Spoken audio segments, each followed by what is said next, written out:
Right Jubilee Hills ఉప ఎన్నికలో విజయం సాధించినటువంటి కాంగ్రెస్ పార్టీ రానున్న అన్ని ఎలక్షన్స్లో కూడా మాదే విజయం అని చెప్పి సవాల్ చేస్తూ ఉన్నది. మాట్లాడదాం. మనతో పాటు మన్నె కవిత గారు ఉన్నారు.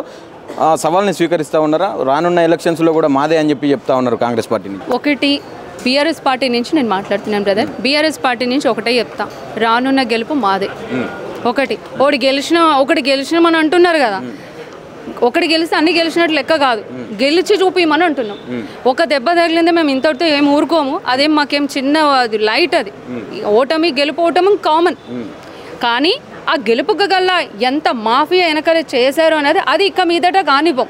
అది ఎంతవరకు అంటే ఈవెన్ సెంట్రల్ వరకు కూడా ఇలాంటి పొరపాట్లు జరగకుండా పైనుంచి కూడా మేము కూడా ఫాలోఅప్ చేస్తాం. అది కాకుండా న్యాయంగా గెలవమని చెప్పండి. చీటింగ్ చేస్తూ గెలవద్దు. కాపీ కొట్టి రాసి పాస్ అయినోడికి, చదువుకొని రాసిన పాస్ అయినోడికి తేడా ఏంటి అనేది ఈ జూబ్లీహిల్స్లో మేము చూసినాం. అది మాత్రం చెప్తాను. జూబ్లీహిల్స్లో చీటింగ్ జరిగిందని చెప్తా ఉన్నారు. అవును, బరాబర్ జరిగింది తమ్ముడు. నువ్వు అట్లా ఎట్లా అడుగుతావు? నీకు అన్ని తెలుసు, నువ్వు నన్నే అడుగుతున్నావా?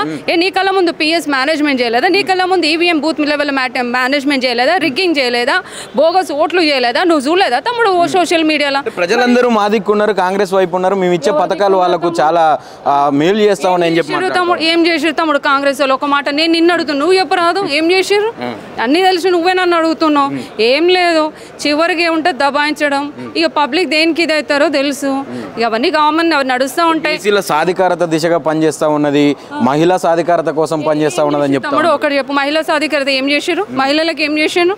ఒక మాట బీసీ అన్నారు. ఓకే, బీసీ మరి గత ప్రభుత్వంలో బీసీ వ్యవస్థకి మినిస్ట్రీ ఇవ్వలేదా? బీసీ వ్యవస్థకి మేము ఎమ్మెల్యేస్ టికెట్ ఇవ్వలేదా? బీసీ వ్యవస్థకి మాకు కార్పొరేటర్ టికెట్ ఇవ్వలేదా?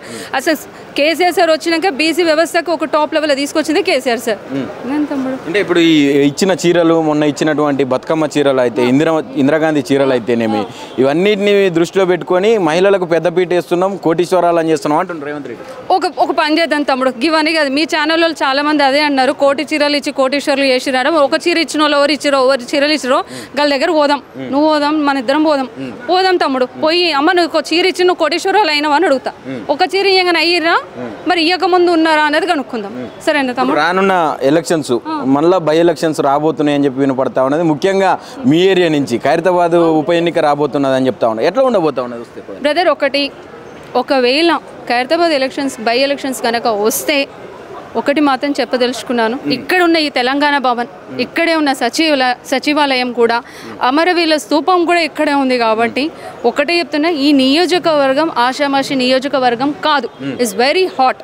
అండ్ ఈవెన్ ఈ నియోజకవర్గం ఇక్కడున్న తెలంగాణ భవన్లో ఉండి నేను చెప్తున్నా, ఖచ్చితంగా ఖైరతాబాద్ నియోజకవర్గంలో బై ఎలక్షన్స్ వస్తే ఇక్కడే ఎగిరేదే గులాబీ జెండా. అంటే ఏ నమ్మకం ఉందని చెప్తున్నారు అక్క?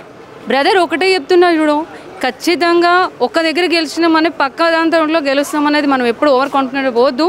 కానీ ఏ రకంగా గెలుస్తామన్నది పార్టీ అధిష్టానం వాళ్ళ నిర్ణయాలను బట్టి, ఆ ఉద్దేశ ప్రకారం, వాళ్ళ ఇన్స్ట్రక్షన్స్ ప్రకారం మేము పోతాం, గెలుస్తామని అయితే నమ్మకం చెప్తున్నాం. ఫైనల్గా ఈ రోజు జరిగినటువంటి మీటింగ్ గురించి ఏం చెప్తారు? ఏంటి దిశానిర్దేశాలు కావచ్చు? ఏం రేపటి మీటింగ్ విషయంలో మాకు డెవలప్మెంట్స్ విషయం కానీ ఎక్కడెక్కడ డెవలప్మెంట్స్ కాలేదు, సో అక్కడ వాటి సబ్జెక్ట్ వైజ్గా శానిటేషన్, ఎంటమాలజీ, రోడ్స్ అండ్ అలాంటివి ఉన్నాయి. సో అలాంటి విషయాల్లో రేపు డిస్కషన్ చేయమనే ఉద్దేశపూర్వకంగా మాకు చెప్పారు. సో అదే రేపు డిస్కస్, ఎందుకంటే రేపు లాస్ట్ కౌన్సిలింగ్ కాబట్టి.